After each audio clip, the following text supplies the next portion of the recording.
જય માતાજી, જય હિન્દ, જય ભારત. જાગો દેવી પૂજક સમાજ, જાગો. આ જાગવાનું એટલા માટે કહું છું કે હવે આજે સોશિયલ મીડિયા જ્યારે ચાલુ થયું છે ત્યારે સમાજને આગળ આવવું પડશે, સમાજને એક થવું પડશે.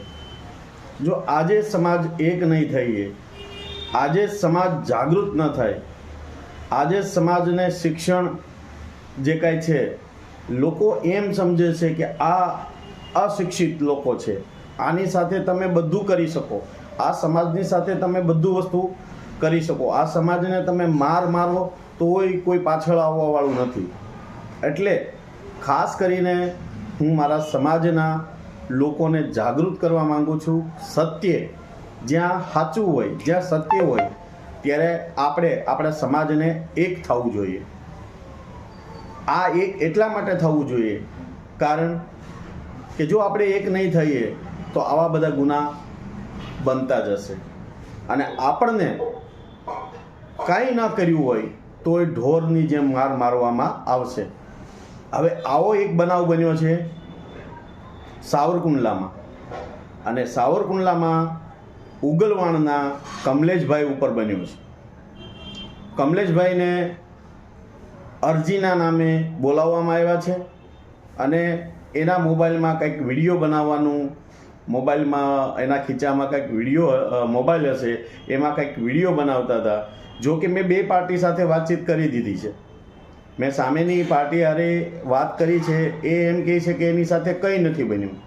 કમલેશભાઈ એવું કહે છે કે મને ઢોર મારવામાં આવ્યો છે. તો હું એટલું કહું છું કે અગર આ સત્ય હોય તો આને ન્યાય મળવો જોઈએ. આવી રીતે સમાજના એક થઈ અને સમાજના દીકરા ઉપર જ્યારે ખોટી રીતે, હું કાયદાને એટલું કહેવા માંગુ છું કે તમે રક્ષક થઈ અને ભક્ષક ન બનો. બરાબર?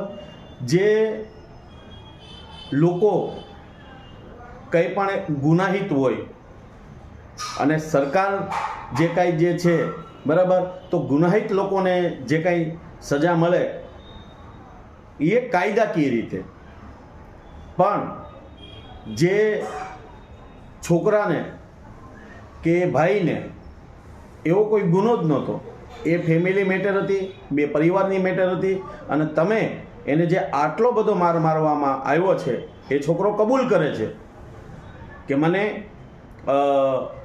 ખૂબ માર્યો છે, મારા તળિયા ફાડી નાખ્યા છે. તો આજે આ સમાજને જાગૃત બનવું પડશે. આપણા સમાજના દીકરાને જો ખોટી રીતે મારવામાં આવ્યો હોય તો બધાને એક થઈ અને આનો ન્યાય મળે એ રીતે આપણે પગલાં ભરવા પડશે. મિત્રો, બંને પાર્ટી સાથે મેં વાત કરી છે. એ બંને પાર્ટીના મારી પાસે રેકોર્ડિંગ એવિડન્સ ઓલરેડી પડ્યા છે, પણ આમાં હું એ બંને પાર્ટીના રેકોર્ડિંગ અત્યારે હાલ મૂકતો નથી. પણ સમાજને જાગૃત કરવા માટેનો મારો જે હેતુ જે છે, મારો જે લક્ષ્ય જે છે એ એટલો જ છે કે સમાજના નાગરિક જે કાંઈ છીએ, આપણે આ ભારતના નાગરિક છીએ, સમાજના આપણે દીકરા છીએ. જો આપણી સાથે ક્યારેય આવી રીતે ખોટું થાવ, બરાબર, જે આ કમલેશભાઈની સાથે જે ઘટના બની એવા કોઈ પણ મારા સમાજના દીકરા ઉપર આવી ઘટના ન બને. અગર સત્ય હોય, અગર એને ખોટી રીતે મારવામાં આવ્યો હોય તો આપણે બધાને એક થવું જોઈએ. બરાબર? તો હવે આગળ શું પગલાં લેવા એ આપણે સમાજ એકત્રિત થઈએ. બરાબર? અને હર્ષ સંઘવી સાહેબને આપણે ખાસ વિનંતી કરવી જોઈએ કે આની ઉપર પૂરેપૂરી તપાસ કરે અને પછી આપણે આગળના પગલાં ભરશું.